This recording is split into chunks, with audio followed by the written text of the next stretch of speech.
Hi అండి. నమస్తే. ఈరోజు రెసిపీ వీడియోలో కోడిగుడ్డు మెంతి కూరతో మంచి రెసిపీ అయితే చూపించబోతున్నాను. ఇంకా ఆలస్యం చేయకుండా రెసిపీ ప్రాసెస్ ఏంటో చూసేద్దామా మరి.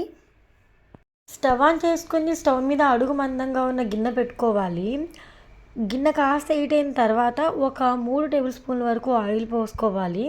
నేను ఇక్కడ బాండీ లాంటిది ఒకటి తీసుకున్నానండి. 3 టేబుల్ స్పూన్ల ఆయిల్ అయితే కాగిన తర్వాత 1 టేబుల్ స్పూన్ వరకు జీలకర్ర వేసుకొని ఆయిల్లో ఫ్రై చేసుకోవాలి.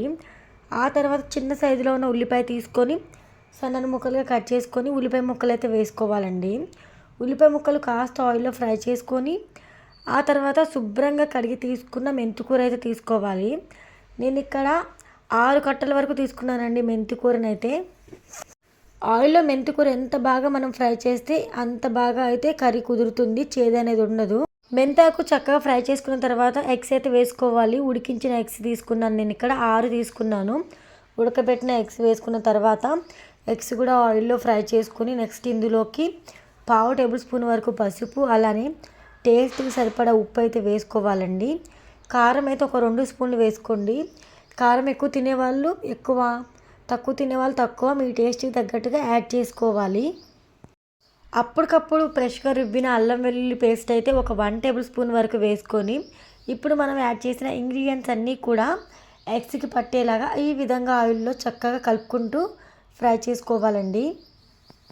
మీరు ఇందులో మెయిన్గా గుర్తుపెట్టుకోవాల్సింది ఏంటి అంటే మెంతాకు అనేది చక్కగా ఆయిల్లో వేగితేనే రుచి అనేది బాగుంటుంది.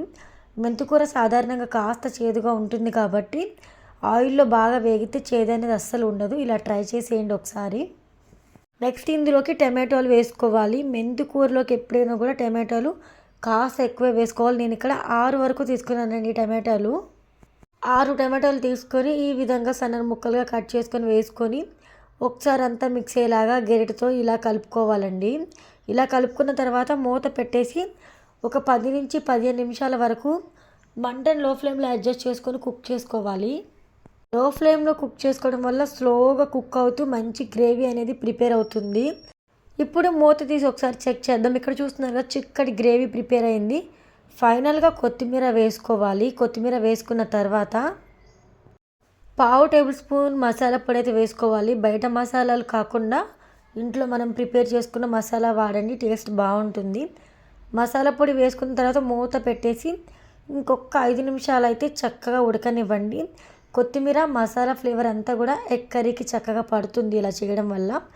ఆ తర్వాత మూత తీసి చూస్తే ఈ విధంగా చిక్కటి గ్రేవీ ప్రిపేర్ అవుతుంది. ఇంట్లో మీరు కూడా ట్రై చేసేయండి ఒకసారి ఇలాగా.